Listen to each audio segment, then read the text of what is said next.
Hey everybody, welcome back. So actually, today being, at least when I'm recording this, hopefully I'm posting it the same day as well, being the beginning of October, of course, Vinegar Syndrome has released all the info on their October releases. And so obviously I want to just do a quick video just covering them. Not going to go too detailed into them, but there's some great ones here, including one I'm super excited about. I can't wait to get it. But first off, I do want to mention one of their partner labels has released one that I think some of you might be interested in, because I remember some of you asking me about this actually a while ago, and that is a Blu-ray release of the Amityville Curse from 1990. Now it is a Region A locked Blu-ray, so do keep that in mind. It does have a new 2K transfer from the original 35mm camera negative, audio commentary featuring Paul Karup of Canucksploitation and film historian Jason Pakonski, Amityville Memories, an interview with director Tom Barry, acting in Amityville, an interview with actress Donna Whiteman, shooting Amityville, an interview with cinematographer Ronnie Gibbons. Ronnie remembers, Gibbons reflects on his body of work, and this is from their partner label Canadian International Pictures, and that is up for pre-order right now. Now we're going to get to the regular Vinegar Syndrome titles that again are, all these are up for pre-order, should be shipping towards the end of the month. So first up, a new one in their Peakorama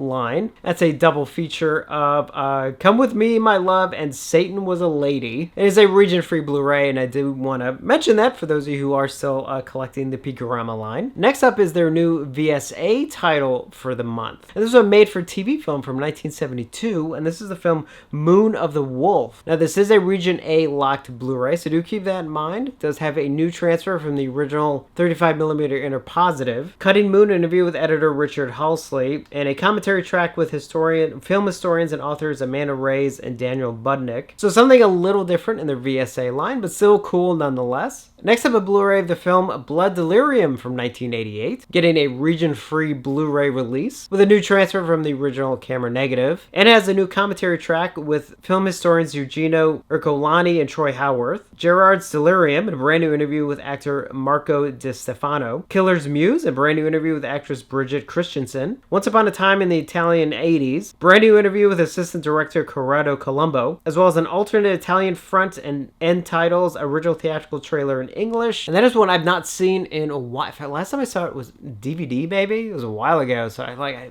kind of only remember bits and pieces of it. It'd be a good one to revisit. Obviously me and my, Italian horror stuff, so. And then next up, and this one I'm going to have to show the cover for very carefully, because it's a little revealing, even though obviously a piece of artwork, but it's I can't take any chances. But that is a Blu-ray release of Don't Open Till Christmas, which is so good that somebody is finally releasing this, and it is going to be a region-free Blu-ray, and it is having a new transfer from the original 35mm inner negative, and it comes with some nice supplements, including Don't Direct Till Christmas, a brand new interview with additional scenes, writer Alan Birkinshaw, Slashing Miss Monroe, brand new interview with actress Caroline Monroe, Purdom Babylonia, brand new interview with Leland Purdom, a daughter of director Edmund Purdom, Birkinshaw Uncut, a career-spanning archival interview with Alan Birkinshaw, The Making of a Horror Film, an archival making-of documentary featuring contemporary cast crew interviews and behind-the-scenes footage, A Dangerous Place for Santa, a brand new featurette revisiting the original shooting locations of Don't Open Till Christmas, brand new commentary track with film historian author Amanda Reyes and special features producer Ewan Cant, deleted and extended scenes from a never-before-seen rough cut, behind-the-scenes still gallery, and the original theatrical trailer. So about time this is getting a proper release, because I think the last time I got a release, at least here in the States, it's like one of those multi-packs or something, like public domain releases, or something like that. I can't remember, but this is finally getting a proper release of it. And then the next two are 4K releases. So the first one,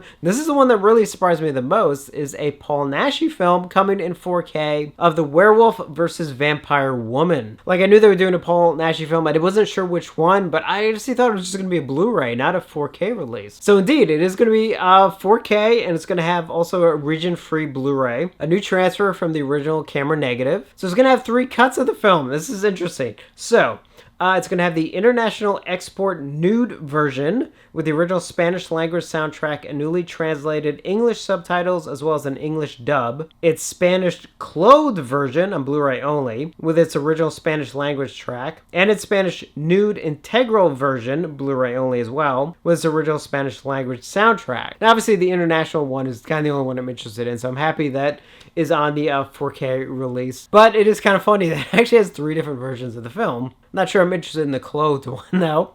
And as far as other extras go, it has The Man Who Saw Frankenstein Cry, Paul Naschy, The Life and Legend of a Horror Icon, a feature-length documentary featuring Mick Garris, John Landis, Javier Botet, Joe Dante, Caroline Munro, Paul Naschy, and more. That sounds really cool. Brand new video interview with Sergio Molina, the son of Paul Naschy, the original theatrical trailer under the Werewolf Shadow title, the original trailer under the title Werewolf versus the Vampire Woman, 3 alternate title and credit sequences, as well as a still gallery. So this is quite a release. Was definitely not expecting something along these lines. Like I said, I knew something was coming. I just figured it was gonna be a Blu-ray, but definitely nothing like this. And then finally, without a doubt, at least for me, I assume for a lot of other people too, the biggest title of the month, in fact, probably one of their biggest titles of the year, is a new 4K release of Tobe Hooper's The Texas Chainsaw Massacre 2. I am so excited for this, to have it in 4K. I mean, oh, good Lord. I mean, this is kind of one of those films, like, I kind of thought maybe at one point down the line, like, somebody would be able to do it in 4K.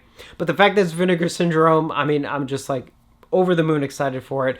And look at what it is on this thing. So it's gonna, so just a heads up, so obviously it has a 4K release. All 4K releases, luckily region free.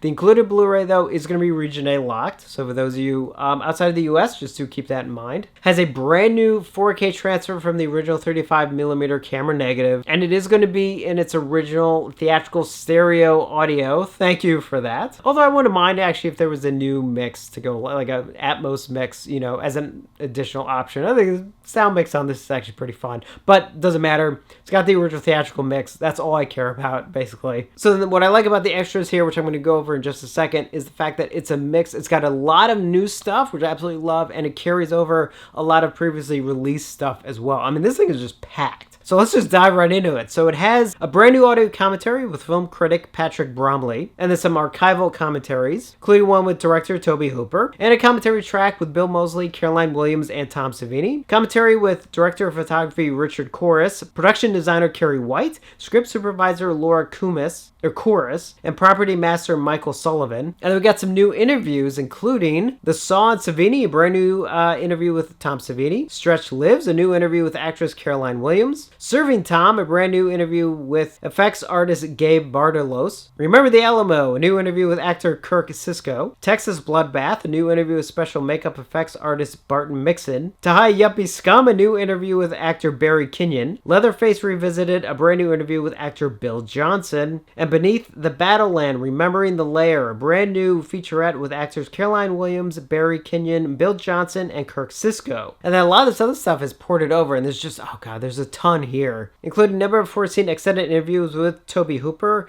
and co-producer Cynthia Hargrave, and director Mark Hartley's documentary Electric Boogaloo: The Wild Untold Story of Canon Films. It Runs in the Family, an 85-minute documentary on the making of Texas Chainsaw Massacre 2. It Runs in the Family Outtakes, extended interviews with Ellum Kit Carson and Lou Perryman. House of Pain, an interview with makeup effects artist John Vulik, Bart Mixon, Gabe Bartolos, and Gino Crognale. Yuppie Meat, an interview with actors Chris Doridas and Barry Kenyon. Cutting Moments, an interview with editor Elaine Jakubowicz. Hope I'm pronouncing that right. Behind the Mask, an interview with stuntman and Leatherface performer Bob Elmore. Horror's Hallowed Grounds, a feature out of the locations of the film. Still Feeling the Buzz, an interview with author and film historian Stephen Thrower. 43-minute behind-the-scenes video footage shot during the film's production, which I believe is Tom Savini's own private video. An alternate opening, deleted scenes, original theatrical trailers for both the US and Japan. TV spots, an extensive promotional still and image gallery, and it comes in a very special case. So it has an outer